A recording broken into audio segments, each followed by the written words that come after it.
చాలా బాధగా అది మా వ్యక్తిగత సమస్య కాదు అని సరిపెట్టుకుని ఉన్నదే ఈ సోషల్ మీడియా దాడులు, ట్రోలింగ్లు, కేసులు. ఎన్నో కేసులు. ఒక్కొక్కసారి ఒక దాడి జరిగిందంటే ఈ వాట్సాప్ యూనివర్సిటీలు పోస్టులు పెడితే అవి కనీసం 300-400 పోస్టులు కనిపిస్తాయి మనకి. ఆ తర్వాత ఇక అడ్డమైన చెత్త రాస్తారు. మా ఫోటోలు పెట్టి మా ఫోన్ నంబర్లు ఇచ్చి రాస్తే మాకు ఎన్ని కాల్స్ వస్తాయో ఒకసారి ఊహించుకోండి. కానీ మేము ఎప్పుడూ సబ్జెక్టివ్గా రియాక్ట్ కాకూడదు. అంటే మడమ తిప్పొద్దంటే మనము రెస్పాండ్ అయినామంటే, రియాక్ట్ అయినామంటే మేము భయపడుతున్నట్లుగా వాళ్ళు తీసుకుంటారు. కాబట్టి మడమ తిప్పొద్దు అనుకున్నాం. అదే మా చెల్లి చందు తులసి మీద వచ్చినప్పుడు అందరం కలిసి మీటింగ్ పెట్టి గట్టిగా మాట్లాడాం. అంటే నేనేం చెప్పదలుచుకున్నానంటే సోషల్ మీడియా దాడి మన రాష్ట్రంలో లేదా మన తెలుగు సమూహాల్లో ఎప్పటి నుంచి చూస్తున్నామంటే బీజేపీ అధికారంలోకి వచ్చాక మొదలైంది. మా వ్యక్తిగత అనుభవంగా చూసుకుంటే రాజశేఖర రెడ్డి గారు చనిపోయినప్పుడు ఎందుకు జనం చనిపోతారు అంటే ఆయన ఇచ్చే ఆరోగ్యశ్రీ అట్లాగే ఫీజు రీఎంబర్స్మెంట్ ఇంకెవరు ఇవ్వరానా, ఎందుకు భయపడతారు అని అట్లా మాట్లాడారు. ఎవరు చనిపోవద్దంటే అప్పుడు ఫోన్ల మీద తిట్టి వదిలిపెట్టారు. ఈ పోస్టులు, ఈ కేసులు లేవు. ఇక నెక్స్ట్ మేము సినిమా ఇండస్ట్రీ ఇష్యూ టేకప్ చేసాం. జూనియర్ ఆర్టిస్టుల్ని చాలా మంది యాక్టర్లని తీసుకొచ్చి ఇక్కడ మాట్లాడాం. శ్రీరెడ్డి దాన్ని ఇష్యూని బ్రేక్ చేసినా దాన్ని నిజంగా కేసులేసి చివరి వరకు ఒక హై లెవెల్ కమిటీ వేసే వరకు తీసుకెళ్ళింది మేమే. అప్పుడు ఇక్కడ జరిగిన ప్రెస్ మీట్ తర్వాత మేము చిరంజీవిని ప్రశ్నించాము, అందరినీ ప్రశ్నించాం. ఒక వెంకటేష్ మీద మాకు చెప్పలేదు. జూనియర్ ఆర్టిస్టులు వాళ్ళ కథలన్నీ చెప్పారు. ఎవరెవరు ఏ కథలు చెప్పారు వీళ్ళేనా మొక్కలు, అసలు మన తెలంగాణకి ఏం కర్మ, ఈ 2.5 కులాలు వీళ్ళేనా ముక్కులు, వీళ్ళ వారసులు తాతలు ముత్తాతలు వీళ్ళేనా, ఇంకెవరు లేరా అని చెప్పి అందరినీ తిట్టినాం. ఇక చూసుకోండి, మేము మహా టీవీ పోతే ఆడుకొచ్చేసిండ్రు. ఈ పవన్ కళ్యాణ్ సినిమాలో నటించేటువంటి మన తెలంగాణ పిల్లగాళ్ళందరినీ తీసుకుని వచ్చారు, మమ్మల్ని కొట్టడానికి వచ్చారు. అట్లా మాకు వ్యక్తిగత జీవితంలో ట్రోలింగ్ కానీ, దాడి కానీ, కేసులు కానీ పవన్ కళ్యాణ్ తోటే మొదలైనవి.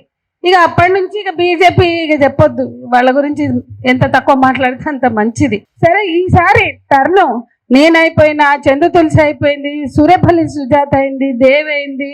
ఇక ఇప్పుడు ఈసారి టర్న్ మా సార్కి వచ్చింది, ప్రొఫెసర్ నాగేశ్వర్ గారికి. ఖచ్చితంగా నాగేశ్వర్ గారి మీద పెట్టిన కేసులు వెనక్కి తీసుకోవాలని, ఈ దాడిని ఆపాలని, అట్లాగే మతుల్సమ్మ చెప్పినట్టు official social media official Twitter హ్యాండిల్లో పెట్టిన పోస్టును వెంటనే తొలగించాలని మేము కూడా డిమాండ్ చేస్తున్నాం ప్రగతిశీల మహిళా సంఘంగా. నేను ఒక 3 విషయాలు చెప్పాలనుకుంటున్నా. తెలంగాణ ఉద్యమ కాలంలో మస్తు తిట్టిన ఒక్కొక్క నాయకుల్ని ఎట్లా తిట్టిందంటే మేము ఆపలేక చచ్చినాం. అట్లా అంత పర్సనల్గా తిట్టొద్దని బ్యానర్లు పెట్టుడు, తిట్టుడు. అస్సలు ఎవడన్నా నోరిప్పిండా, ఎవడన్నా కేసు పెట్టలేదు. తెలంగాణ ఉద్యమ కాలంలో తిట్టిన తిట్లు ఆంధ్ర నాయకులు చంద్రబాబునే కావచ్చు, పవన్ కళ్యాణ్నే కావచ్చు, చిరంజీవినే కావచ్చు, ఎవరూ తిట్టలేదు. కానీ అంత తిడితే కూడా ఎవరు స్పందించలేదు. తెలంగాణ వచ్చింది, ఒక 2 సంవత్సరాలు రేవంత్ రెడ్డి టీడీపీ అధ్యక్షుడిగా ఉన్నాడు. 3వ సంవత్సరం తెలంగాణ నుంచి బిస్తర్ సర్దుకొని టీడీపీ వెళ్ళిపోయింది. మొత్తంకే పార్టీ ఏదో ఉన్నదంటే ఉన్నది, కానీ రేవంత్ అధ్యక్షుడిగా ఉన్నంతకాలం 2.5 ఏళ్ళు అఫీషియల్గా పోటీలు చేశారు, క్యాండిడేట్లను నిలబెట్టారు. తర్వాత బిస్తర్ సర్దుకుని వెళ్ళిపోతే ఆయన కాంగ్రెస్కి వచ్చిండు. ఇన్నాళ్ళు కేసీఆర్ ప్రభుత్వంలో కూడా మస్తు తిట్టినాం అనేక సందర్భాలు. వాస్తవానికి వాళ్ళంత తక్కువ స్థాయిలో, వాళ్ళంత భూత పురాణాలతో మన రాజకీయాలు ఉండవు. మన దాంట్లో ఎన్ని లోపాలున్నా అంత నికృష్టంగా మనకు ఉండవు. అటువంటిది మనము ఎప్పుడైనా విమర్శించినా చంద్రబాబు మీద విమర్శలు ఎప్పుడు జరుగుతాయి, కానీ ఇంత ధైర్యం చేయాల. ఇప్పుడు అంటే గత 10 ఏళ్ల బీఆర్ఎస్ పాలనలో కూడా తిట్టినాం, కానీ ఇంత ధైర్యం చేయలే. కానీ ఈరోజు కేసులు పెట్టే దమ్ము వచ్చి అరెస్ట్ చేయడానికి పూనుకున్నారంటే దానికి చేతగానితనం రేవంత్ రెడ్డిది. రేవంత్ రెడ్డి వత్తాస్ చూసుకునే వాళ్ళు ఇట్లా వచ్చిండ్రు అనేది మనం అర్థం చేసుకోవాలి. రేవంత్ రెడ్డి ఆయనకి టీం బీనా, ఆయన శిష్యుడా, కానీ ఎన్నడూ జై తెలంగాణ అన్న బాపత కాదు. తెలంగాణ ఉద్యమాన్ని, తెలంగాణ స్పిరిట్ని, తెలంగాణ ఆకాంక్షల్ని, తెలంగాణ భావోద్వేగాల్ని, తల్లుల గర్భశోకాలని, బిడ్డల త్యాగాలని ఏ రోజు పట్టనివాడు, పట్టించుకోనివాడు.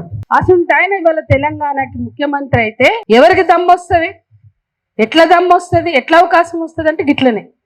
ఇవాళ సార్ అన్న ఆ వ్యాఖ్యలకి ఇంతగా వాళ్ళు రియాక్ట్ అవుతున్నారంటే తెలంగాణలో దీన్ని అవకాశంగా తీసుకోదలుచుకున్నారు. అది మనం ఏదో కోపంతో, ఉద్వేగంతో, నఫరత్తో, ద్వేషంతో మాట్లాడితే వెళ్ళేది ఏం లేదు. ద్వేషంతో మాట్లాడడం ముఖ్యం కాదు, ఆలోచన చేద్దాం, స్పష్టమైన కార్యాచరణను రూపొందించుకుందాం. వాళ్ళకి బుద్ధి వచ్చామన్న బండి సంజయ్ కొడుకు అరెస్ట్ అయ్యే వరకు ఎట్లా చేసినాం, అట్లా సీమాంధ్ర పాలకులు మెల్లమెల్లగా మళ్ళీ ఎంకరేజ్ అవుతున్నారు. సీమాంధ్ర పాలకులకి తొత్తుగా ఉండే పాలకులు మన తెలంగాణలో ఉన్నారు. పోరాడి సాధించుకున్న గడ్డ మీద తెలంగాణ పాలకులుగా ఉన్నారు. ఈ రోజు వాళ్ళు అవకాశం తీసుకుంటున్నారు అనేది మనం గమనంలోకి తీసుకుని ఎట్లా దీన్ని తిప్పికొట్టాలి అనేది ఆలోచించకపోతే ఇవి పెరుగుతాయి. ఇవి దాడులా, కేసులా కాదు. ఇది తెలంగాణ మీద తిరిగి నా ముందు మాట్లాడిన వాళ్ళు కూడా మాట్లాడారు. తెలంగాణ మీద పెత్తనాన్ని మళ్ళీ సాధించడం కోసం చేస్తున్నవి.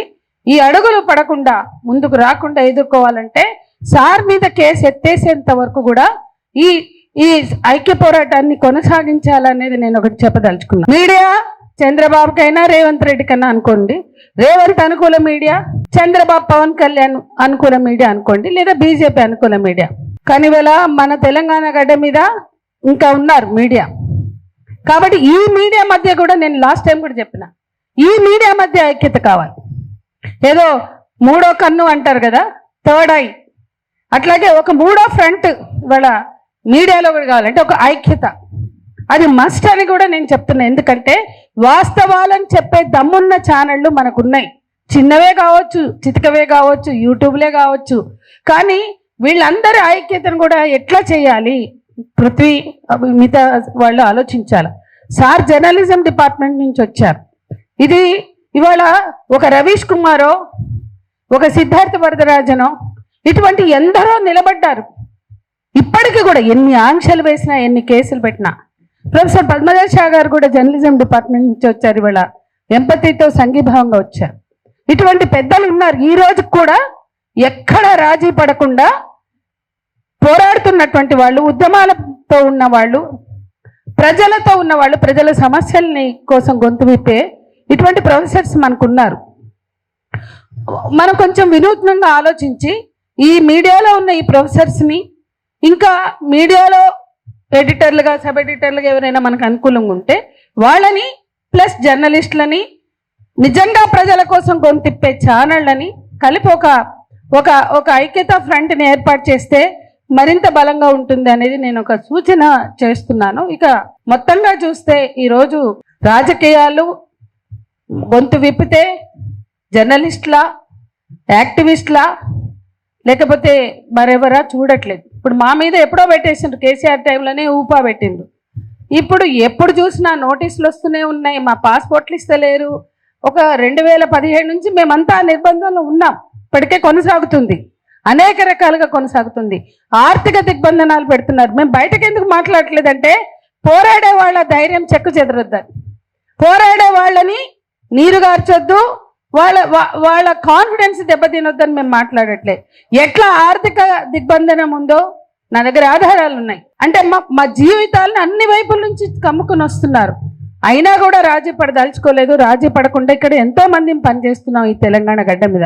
ఆంధ్రప్రదేశ్లో అట్లా అంత ఉన్నారు కానీ అంత ఉండకపోవచ్చు. కాబట్టి ఈ ఉద్యమంలో తెలంగాణ ఆకాంక్షల్ని ముందుకు తీసుకెళ్ళడానికి, పోరాడి సాధించిన తెలంగాణలో మనకి జరిగిన మోసాలు, అన్యాయాలకు వ్యతిరేకంగా ఒక ఫ్రంట్ అవసరం. ఒకప్పుడు కోదండరామ్ సార్ లాంటి వాళ్ళు జేఏసీలు పెట్టి చేశారు. ఈ రోజు ఆ ఫ్రంట్ చాలా మంది మేధావులు ఉన్నారు. అయితే కాంగ్రెస్ తోనో లేకుంటే బీఆర్ఎస్ తోనో ఉండకుండా ఉండే మేధావులు కూడా ఉన్నారు. ఇటువంటి వాళ్ళందరూ కూడా ఒక ఐక్యత ఫ్రంట్, ఉద్యమ ఫ్రంట్ పెట్టాల్సిన సందర్భం. రాబోయే కాలంలో మనము తెలంగాణ ప్రజల పక్షం వహించాలంటే, తెలంగాణ ప్రజల హక్కుల కోసం పోరాడాలంటే ఒక సంఘటితంగా ఉండవలసిన అవసరం ఉంది. ఇది కూడా నేను స్పష్టంగా చెప్పదలుచుకున్నా. ఎందుకంటే రాను రాను రాను రాను ఎప్పుడైతే రేవంత్ రెడ్డి వచ్చిండో అంతకు ముందున్న వాయిస్ కూడా, బీఆర్ఎస్ ఉన్నప్పుడు ఎంతో కొంత వాయిస్లు ఉన్నాయి, ఉద్యమాలు ఉన్నాయి. ఈయన వచ్చినాక ఆయనతో కూడా చేస్తలేదు. ఖచ్చితంగా అంటే పోరాటాలు అప్పుడున్నాయి, ఇప్పుడున్నాయి, ఎప్పుడు ఉంటాయి. కానీ ఈరోజు మీడియా వైఖరి కావచ్చు, రాజకీయ పార్టీల వైఖరి కావచ్చు, ఉద్యమాల మీద అణచివేత కావచ్చు, ఈ వాయిస్ కూడా పోకుండా అడ్డుకుంటున్నారు. ఇటువంటి స్థితిలో మనం మీడియాతో లాబింగ్ చేద్దాం, మనం అందరం కలిసి ఒక ఐక్య ఉద్యమాన్ని నిర్మిద్దాం. అప్పుడే తెలంగాణ ప్రజల గొంతుని నొక్కే ధైర్యం చేయకుండా ఉంటారు. ఈ పాలక వర్గాలు, ఆంధ్రలో ఉన్న పాలక వర్గాలైనా తెలంగాణలో ఉన్న పాలక వర్గాలైనా ఇవాళ సీమాంధ్ర పాలకులుగా మనకి ఎంత అన్యాయం చేసిండో చెప్పవలసిన సందర్భం కాదు, అందరికి తెలుసు. కానీ పక్క రాష్ట్రంలో వాళ్ళ పని వాళ్ళు చూసుకోకుండా మన ప్రొఫెసర్ గారి మీద కేసు పెట్టి చేస్తున్నటువంటి ఇది రేపటి రోజున ఒక ఇండికేషన్ ఇస్తుంది అనేది మనం గ్రహించి ఖచ్చితంగా తిప్పికొడదామని చెప్తూ, అట్లాగే ఇవాళ ప్రజాస్వామిక శక్తులు, ప్రజా ఉద్యమాలు, ప్రజా సంఘాలు వీళ్ళందరూ కలిసి కూడా ఈ ఇష్యూ మీద ఒక ఐక్య కార్యాచరణను రూపొందించాలని మరోసారి చెప్తూ సెలవు.